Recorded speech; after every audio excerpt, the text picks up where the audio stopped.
بسم الله الرحمن الرحيم اللهم صل على سيدنا ومولانا محمد وعلى ال سيدنا مولانا محمد رب زدني علما رب اشرح لي صدري ويسر لي امري واحلل عقدة من لساني يفقهوا قولي. پرون سبق کې منګه د الله تعالی لپاره بنګ ویلو چې ماتوریدیه اته صفات ثابتوي او اشاعره او صفات اته صفات هغه علم قدرت حیات سمع بصر اراده تکوین او کلام نو هغه باندې مختصر خبرې وشولې دغه تعریفات وشولو بیا د ویل چې په دې کې با زه په دې باز خبرو باندې تفصیل جننده پیش کوم دا رانا بلک سیوا کا پیش رانا به زوګه مته پدې نو په دې باز خبرو باندې به تفصیل پیش کوم په اراده په تکوین او په کلام باندې ځکه چې په دې کې اختلافات د خلکو ډیر دي نو بیا د لفظ نشر غیر مرتب مطلب لاولي اراده تکوین او کلام ویلو او اوس تفسیر شروع کړي د کلام نو کلام مبارک پرون دا خبره شو چې والله تعالی متکلم بكلام هو صفه له ازليه ليس من جنس الحروف والاصوات چې الله تعالی په داسې کلام سره متصف ته څنګه راغه صفت او په دې باندې موږ ویلو چې الله تعالی متکلم دې ځکه هر دا مشتق ته متکلم مشتق ته او په هر مشتق کې ماخذ اشتقاق ته دا مونږ لګيږي او رد په معتزله باندې ځکه دا الله پاک لپاره صفت د کلام مني او دا غیر سره متعلق یاغو د لوح محفوظ سره متعلق جبرئیل سره متعلق دی به هم ویلو چې دا ازلی صفت تر کلام ده ځکه چې الله تعالی قدیم دی نو صفات به هم قدیمي او درې موږ ویلو چې لکه دا نه دسي کلام نه چې هغه د حروف او د اصوات نه مرکب دی ځکه حروف او اصوات نه چې کوم څه مرکب هغه حادث وي او محتاج وي ترکیب ته خپل جز ته محتاج الله پاک دې سینه له حنابلو کرمیو باندې رد ده ودنن سبق کوي چې هو صفه منافيه للسکوت والافات چې الله تعالی د صفت کلام دا داسې صفت ته چې په الله تعالی پورې قائم نه چې دا د سکوت او د آفت منافی ده د سکوت او د آفت منافی ده سکوت دې ته ویل کېږي چې یو سړی په تکلم باندې قادر وي په خبرو کولو باندې قادر وي او بیا هم چپ وي خبرې نه کوي او آفت دې ته ویل کېږي چې هغه آلات د تکلم او تلفظ موجود وي هو کار نه کوي مطلب جبه موجوده ده خو جبه کار نه کوي چاړه ده لکه پوه شو به باندې ها یا جبه هم شته او روح پکې نشته په انسان کې روح نشته لکه مړ ده نو بیا هم خبر نشي کولای پوه شو نو آفت دې ته ویل کېږي چې هغه آلات د تلفظ روغ نه وي یا خو جبه نه وي یا جبه وي خو کار نه کوي نو الله تعالی متکلم دی په داسې فزره چې هغه د سکوت او د کلام منافی ده هغه پوه شو به باندې بیا اعتراض دار په دې معنی کنه اعتراض دار چې تاسو د الله تعالی لپاره داسې کلام ثابت کو چې هغه د سکوت او د آفت منافی ده نو د سکوت ویل کېږي عدم تلفظ ته سکوت څه ته ویل کېږي یعنی تلفظ نه کول دې ته سکوت ویل کېږي خبرې نه کول دې ته سکوت ویل کېږي او عدم تلفظ دا منافی د تلفظ ده یعنی عدم تلفظ او تلفظ نو عدم تلفظ دا تلفظ څه شو منافی شو او تلفظ د کلام لفظي کېږي د کلام نفسي او مخکې خطا ویل چې الله پاک د لپاره کلام نفسي ثابت دی کلام لفظي نه ثابتو لکه پوه شو به معنی په دې خبره باندې پوه شوئ تاسو ویل کنه چې الله تعالی لپاره داسې کلام ثابت دی داسې صفت کلام ثابت دی چې هغه د سکوت او د آفت منافی دی نو چې د سکوت او د آفت چې کوم منافی دی نه هغه لکه تلفظ دی او تلفظ د کلام لفظي کې د کلام نفسي نه کېږي نو الله تعالی خو تا مخکومل چې دا خو د کلام نفسي سره متعلق دی او دا کلام لفظي سره نه دی نو جواب ورکړل دی چې څنګه د کلام تو قسمونه دي کنه یو د کلام لفظي او بل د کلام نفسي وي دغه شان دي د سکوت او آفت هم دوه قسمونه دي یو ته سکوت ظاهري وي یو ته سکوت باطني وي یو ته آفت ظاهري وي یو ته آفت باطني وي نو په کوم ځای کې چې سکوت ظاهري راشي دغه خلاف ما سکوت باطني بچنده بر دي دا کلام لفظي ولټ کلام نفسي د کلام لفظي ولټ سکوت لفظي دی جو د کلام نفسي ولټ با سکوت نفسی وي او سکوت نو دلته مراد د سکوت نه سکوت نفسی دی سکوت لفظی نه دی او د آفت نه مراد آفت لفظی نه دی بلکې آفت نفسی دی او آفت نفسی او سکوت نفسی دی ته ویل کېږي چې الله پاک دته سوچ او تدبر هغه صلاحیت ختم کی څه ختم کی صلاحیت ختم کی د سره د غور کولو طاقت ختم شي نو دلته باطینی سکوت او آفت مراد دی په دې پوه شئ دا و به مخکې وهو او دا کلام چې دی دا وهو ای الكلام یعنی کلام صفه ای معنی قائم بالذات یعنی دا معنی چې قائم بالذات منافیه للسکوت دا منافی له سکوت تا کم سکوت الذي هو ترك التكلم مع القدره عليه چې دا به تکلم باندې قدرت وي او تکلم باندې قدرت باوجود هغه تکلم سوي پر خوذلې تکلم پر خوذلې سره نه دا قدرت شته پر ایمانه والآفت او مؤافت افت توي التي هي عدم مطاوعه الالات چې آلات برابر نوي یعنی آلات تلفظ برابر نوي اما بحسب الفطره یا خو د فطرت او د پیدایشي کما فی الخرس لکه څنګه چې په چاړه کې دي چاړه آلات تلفظ برابر نه یعنی جبه برابر نه او بحسب ضعفها وعدم بلوغها حد القوه یا د کمزوري د ودینه چې یو سره چې دا ډیر عزت وای فای مشري خبرې نشي کولای جبه نه لګيږي یا وعدم بلوغها حد القوه یا هغه حد قوت لا رسیدل نه کما فی الطفولیه لکه پوډکوالی کې ماشوم شو لکه پوه شو به نه نو دا وی الله تعالی داسې کلام الله تعالی صفت داسې کلام صفت الله پاک د لپاره ثابت ده چې هغه د سکوت او د آفت سره منافی ده نو وس فإن قيل سره اعتراض ده چې هذا انما يصدق على الكلام اللفظي دون الكلام النفسي چې دا صادقي په کلام لفظي باندې نه په کلام نفسي باندې ولی اذا السكوت والخرس انما ينافي التلفظ ځکه دا سکوت او تلفظ دا خرس شاړه کېدل دا منافی د تلفظ ده د نفسي نه لکه پوه شو به باندې نو قلنا موږ ته جواب کو المراد السكوت والآفه الباطنيتان چې دلته د سکوت او د آفت نه باطنی آفت او باطنی سکون مراد ده یعنی لکه څنګه چې کلام په دوه قسمه نه کلام لفظي او کلام نفسي دغه شان د سکوت او آفت هم په دوه قسمه نه یو سکوت او آفت ظاهري دی یو سکوت آفت باطنی دی نو د کلام نفسي سره الټ چې نه هغه سکوت باطنی دی او د کلام ظاهري لفظي سره الټ چې نه دا سکوت لفظي دی لکه پوه شوي المراد السكوت والآفة الباطنيتان چې دا سکوت باطنی آفت باطنی مسنګي بالله يدبر في نفسه تكلم چې دې په خپل نفس کې د تکلم او تدبر سوچ نشي کولای او لا يقدر على ذلك دا سره باندې قدرت نه لري فكما ان الكلام اللفظي لکه څنګه چې کلام لفظي او نفسي دی فقدا ضد هم دغه رنګ ضد هغه یعنی عن السكوت والخرس چې سکوت هم لفظي او نفسي دی لکه پوه شو به باندې والله تعالی متکلم بها امر وناه ومخبر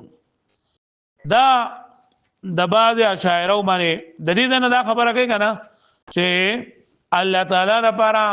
داسې تکلم ثابت دی چې هغه امر دی نهی دا خبر دی استفهام دی او ندا دا پنځه نو دا به اشاعره باندې رد کوي اشاعره وایي کنه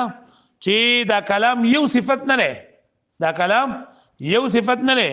بلکې په عنوان د کلام کې 15 صفات د الله پاک لپاره ثابت دي اشاعره وایي چې په د کلام په عنوان کې د الله پاک لپاره څو صفات ثابت دي یو امر یو ناهی او یو مخبر یعنی د الله پاک لپاره 15 خبر یو امر نهی استفهام او ندا او یو خبر ورکون دا ټول الله پاک د پر ثابت دي لکه پوه شو به معنی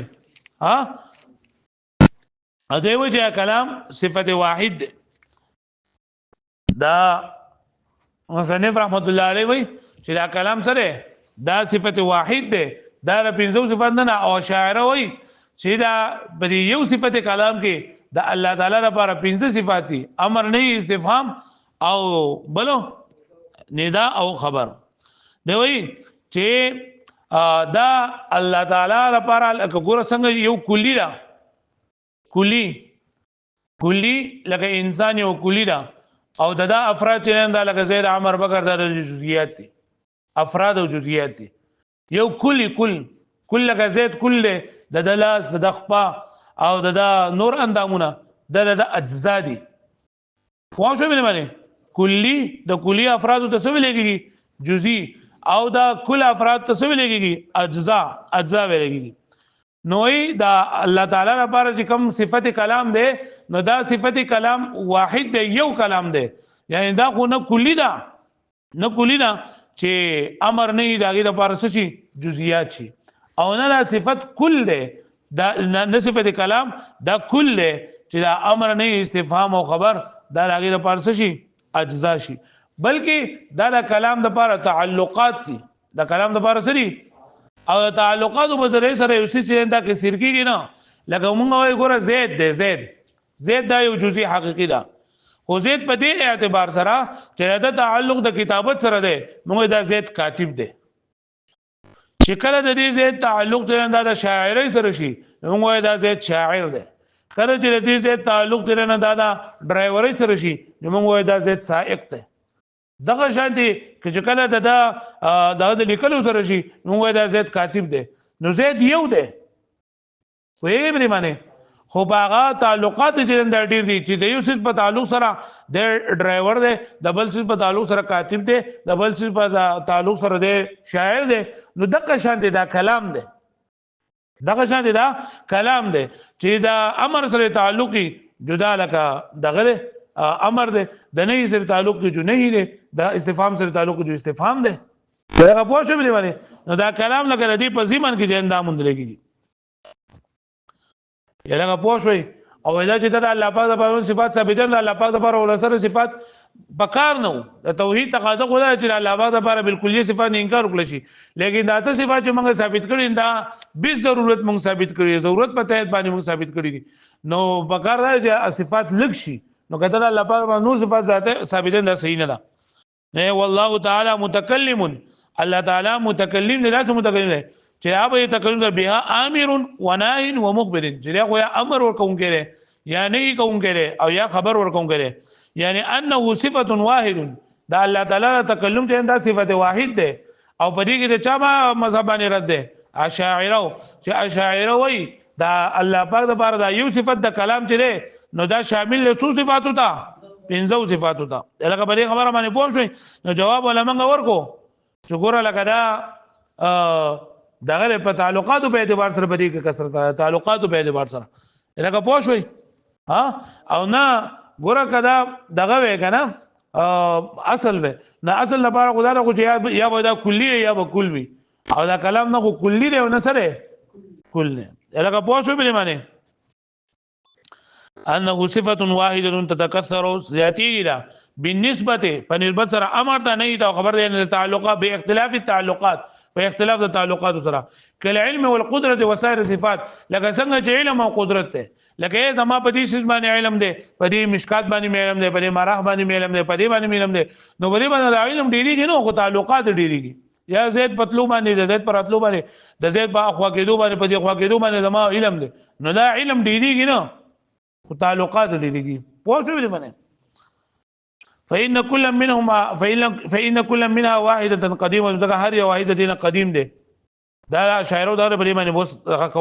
اعتراض کو والتكاثر والحدوث او التكاثر او حدوث یعنی زیاتواله او حادث کېدل دا په تعلقات او په اضافاتو کې لما ان ذلك اليق بكلام التوحيد سره دا چې نن ډیر زیات لایق ولا توحید چې موږ الله پاک د پاره دلیل ثابت کړی نه ولانه لا دلیل على تكاثر او بل څه دلیل نشته په زیاتوالي د هدي باندې چې دا هر یو د دې د نفس نه یعنی دا دغه د اقسام دي د کلام اقسام دي فإن قيل د دې څنګه وس اعتراض دی چې تاسو وی کنه چې صفت لري دا کلام دا صفت واحد دی کلام سره صفت واحد دی نو کلام په صفت واحد کې دوه معنی اعتراض دی چې دا ټول امر نه وغیرہ دا څومره اقسام دي د کلام دا بغیر د کلام نه د دې وجود نشي متصور کړي پوه شئ یعنی چې امر جو پای کې بخامخا لگا کلام ببکی کنه نو خامخا کلام ببکی یعنی څنګه چې کولی چې کنه دا د دې د بغیر د خپل افرادونه دغه تصور نشي کېره نو د قشن دا کلام دی ګوره من وایو کنه چې انسان نو انسان چې مندلېږي نه په ځمن د افرادو کې بخا مندلېږي لکه زید به عمر به بکر به یو به بل به خو ته وی چې نه افراد به نه یو کلی به د څه کېږي نو دغه شانتي او په دې اعتبار سره چې دا کلی په ځمن د افرادو کې مندلېږي نو د کلی ته زیاتواله پای کوم یو انسان او ډېر انسانان نو دغه شانتي دا امر نه او استفهام او ندا او خبر دا جننه دا هم په ضمن دا دای کې مندلېږي د کلام کې مندلېږي نو کلام جننه دا صفت واحد نشو بلکې ډیر شو پوه شو مې معنی لکه باندې پوه شو لکه څنګه چې کلی په خپل وجود د کلی وجود جننه دا په تصور د افرادو کې او بای سره ډیریږي نو دغه شند د کلام تصور هم درینه بغیر جننه دا ګران دی پوه شو مې معنی نو دې یو جواب چې کنه دا متقدمین اشاعره دي او یو متأخرین او جمهور اشاعره او مسلک ته متقدمین اشاعره چې باندې کې یو دی عبد الله ابن سعید القطان عبد الله ابن سعید القطان داغي مسلک داره چې د الله تعالی لپاره په ازل کې صفت کلام ثابتو او دا نور کزاغه دی امر نه یو دا په هغه ټیم کې نو دا سره په ازل کې ونو دا ټول ورستو پیدا شوی دي دا ټول سری ورستو پیدا شوی دي نو د الله تعالی لپاره په ازل کې صفت واحد موجود او چې صفت کلام نو دا په مذهب باندې وایي اعتراض نشته او پاتې شو دا جمهور اشاعره چې هغه دا مسلک دی چې دا کلام د مامور به سره او د نه سره دا ټول د دلایل تعلق د ازل نو نو دا وی په نسبت باندې جواب داره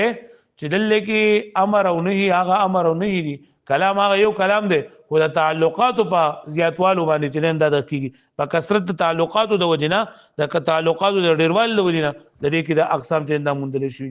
یعنی د ذات په اعتبار سره کلام یو دی او تعلقاتو په اعتبار سره دا بدلیږي وای فإن قيل كتدول شي چې هذه اقسام للكلام چې دا ټول اقسام د کلام دي یعنی دا امر نه او دا وغيرها لا يعقل وجوده بدونها چې نه مندل کېږي په عقل کې نه راځي وجود د کلام بغیر د دینه یعنی مطلب کلام چې موجود نو خامخا په صورت د امر کې به خامخا په صورت د نه کې به خامخا په صورت د ندا کې به نه علاوه بل څه نشته فيكون متكثرا في نفسه نو دا متکثر شو د خپل ذات په اعتبار سره نو کلام یو نشو بلکې څه شو زیات لکه څنګه چې ګوره مونږ ویلې چې څنګه کلی چې دا انسان دا بغیر د خپل افرادو نه مونږ لګيږي بلکې په ځمن د افرادو کې به او د ځمن په افرادو په زیاتېدو باندې د کلی ته لګيږي چې دا کلی ډیر ده دا کل ډیر ده لګ نو دغه شان دا کلام بغیر د نه مونږ لګيږي نو دې کلام ته به هم دغه کثیر او متعدد جنن ته به نو کلام ته صفت واحد ویل شي نشو نو موږ ویل چې دوه جواب دي یو د متقدمین له او یو د متأخرین له متقدمین الله تعالی لپاره صفت په ازل کې صرف کلام الهی چلندا منی او دا نور نه منی نور تقسیم چلندا ورستو راغلی دا چې دا نور ورستو دا ازلی نه دي بدین او جمهور شاعرانو مسلک دا چې کلام د مامور به منیانو او مخبرانو سره تعلق لري ازل نه قائم دي خدا چې ګرځېدلی دي کنه دا تعلقات د موجب او اے قلنا ممنوع دا ممنوع دی بل انما يسير بلکې دا ګرځي احد تلك الاقسام یو د اقسام سره عند التعلقات په وخت سره تعلقات کې چې کثرت د تعلقات دا موجب نه په ذات کې د کثرت نه وذلك فيما لا يزال او دا همیشه نه دي همیشه نه واما في الازل ارجب ازل کې فلا انقسام اصلا پرېږي سره انقسامونه بالکل لکه پوه شوي وزدنا وذهب بعضهم د دې د امام رازي رحمت الله عليه مذهب او بای باندې بیا ذکر کوي امام رازي رحمت الله علیه مذهب داره چې دا کلام په ازل کې دا ټول خبر وو په ازل کې دا کلام سره دا ټول خبر او د دې اقسام حاصل چې دی کنه دا کم امر دی نه دا او استفهام دی او ندا دا د دې ټول حاصل چې دا خبر دی لکه ګوره امر مامور به چې دی کنه د مامور به حاصل دار چې انسان دا وي چې رقم چې درې تقاضا دا او دا غواړي چې کم کس مامور به ادا کوونکی دی نو دا خبره کوي چې مامور به ادا کوونکی تری دا مستحق د ثواب دی او نه ادا کوونکی د مستحق د عقاب دی پوه شئ دغه شانتي نه دا د دې خبر ورکوي چې کم کس منهی عنه وکړه نو د مستحق د عذاب دی او چا چې منهی عنه ونه کړله د مستحق د ثواب دی دغه شان دی د استفهام د دې حاصل داره چې دا خبر ورکي چې رضا ځان په حکم باندې باندې او زه طلب کوم نه دا طلب کولو خبر ورکي دغه شان دی پنیدا کې د توجه طلب کولو خبر ورکي نو دا ټول اقسام چې نن دا راځي کیږي خبر ته ټول اقسام څه ته راځي کیږي خبر ته راځي کیږي نو دوی چې بدی کې د اصل په اعتبار سره تکسر نشته زیاتواله پکې نشته بلکې دا ټول څه ته راځي دي او امام رازی رحمت الله علیه دا خبره ولي گئی امام رازی رحمت الله علیه دا خبره ځکه کې کنه چې یو معتزله ته جواب ورکړي دغه چې معتزله و چې کلام دا ازلی دی دا امر او نه یو استفهام دا ټول چې نه دالکا دای سمانه نه او زکه و چې دا کلام ازلی کنه چې ځکه چې او دا اقسام دا ازلی غني نو کدا اقسام ازلی شي د دې اقسام تعلق د مخاطب سره دی ځکه امر څه ته وایي مخاطب ته یو کار د کول حکم کول نه یې څه ته وایي مخاطب ته یو کار د نه کول حکم کول او دغه شانتي ندا څه ته وایي دا مخاطب ته आवाज ورکول چاته आवाज ورکول کنه استفهام چې ناپوه متکلم د پوه متکلم مخاطب نه تاسو وږي نه لري ټولو د پاره تخاطب پکار دی مخاطب پکار دی او په ازل کې مخاطب سکونو نه دا په معتزله باندې ورو شي او دویم دا کنه امام رازی رحمت الله علیه دویم خبر دا ذکر کوي چې په هغه خلکو باندې رد کم کسان چې وایي چې د صفات دا کلام یو نه لري بلکې صفات د کلام کې 15 صفات نه اندازه لري لکه مکه مونږ امر دی نه دا استفهام دی نو باغی باندې دا دغه پوښوي نو امام رازی رحمت الله علیه دا خبره کوي چې دا کلام په اصل کې یو دی او دا ټول چې دینه امر نه او استفهام او دا ټول راځي دي صدا دا خبر سره خبر ته راځي دي لکه پوښوي نو دا مصنف رحمت الله علیه باغ باندې او امام رازی رحمت الله علیه باندې دوه ردونه کوي یو دارت ده چې لکه امر او نهي دا بداهتن د یو بل نه متباین دي ځکه په امر کې یو کار د کولو طلبي او په نهي کې یو کار د نه کولو طلبي دغه شان د خبر د امر او د نهي نه جدا ده ځکه په خبر کې د صدق او د کذب احتمال وي او په امر نه او په تمنا په امر نه او په ندا کې په دې کې دا دغه نه سبګي د درو احتمال بګني خو شو به نه نو دا د یو بل نه متباین شو جدا جدا شو نو چې د یو بل نه متباین شو یو د بل نه فهميږي او پوه شو به نه او بل دویم جوابدار چې ټیک ته مونږ وایو چې دا استفهام چې د دینم خبر فهميږي د دینم خبر لازم دی او د امر نوم خبر لازم دی او د تمن د استفهام نوم خبر لازم دی د ندانم خبر لازم دی نو استلزام دا غو تقاضا دی نه کوي چې کوم څه د چا سره مستلزم چې هغه د عین جوړ شي څه جوړ شي عین جوړ شي لکه پلار او زوی دا له وسل لازم او ملزوم دي کنه خو په پلار او په زوی کې اتحاد شته نشته نو دغه شان دي دا امر او نه اگر چې د خبر سره دا مستلزم دي ولکه اتحاد په دې سره نه راځي پوه شئ وګورئ ورته وذهب بعض خلق تري دي بعضنا مراد لاندې ورته لیکلي دي هو الامام الرازي الى انه في الازل خبر چې دا کلام په ازل کې خبرو هر ټول کلامونه په ازل کې څو خبرو ومرجع الكل اليها او دا ټول مرجع جنده خبر ده شوی دا لان د وسط تفصیل کوي لان حاصل الامر اخبار عن استحقاق ثواب الفعل ذکر حاصل د امر داره خبر ورکولي چې په فعل باندې دا ثواب مستحق دی والعقاب على الترك او په فعل پر خودو باندې عذاب مستحق دی ونهي عن العكس او نهي چې دا عکس خبر ورکي چې کون کی تا د عقاب او پر خودم کی تا د ثواب حکم ورکي دا خبر ورکي وحاصل الاستخبار الخبر او حاصل د استخبار خبر عند استفهام عن طلب الاعلام دا خبزان بول کېدو طلب کول دي وحاصل النداء حاصل الخبر عن طلب الاجابه چې دا خبر ورکول دي طلب اجابت لکه پوښښ مې معنی ورد په دې سره باب امام رازي باندې رد چې دا قول رد کړل شوی دی دو جديد رد بان نعلم ذکر مپیجنو اختلاف هذه المعاني بضرورت چې بری معنی کې به ضرورت یعنی ضروری طور باندې اختلاف ته اختلاف دا چې دا امر نه دا دیګه رسید کذب احتمال نه او په خبر کې د صدق کذب احتمال وي واستلزام او دویم جواب دویم رد واستلزام البعض للبعض لا يوجب الاتحاد او دا بعض سجون دا بعض سره لازم کېدل دا واجب دی او دا اتحاد نه واجب وي لکه څنګه چې ګوره ابن او عبد د یو بل سره استلزام شته خدا اتحاد پکې نشته نو دغه شان بدی کې نشته لکه پوه شو به باندې زي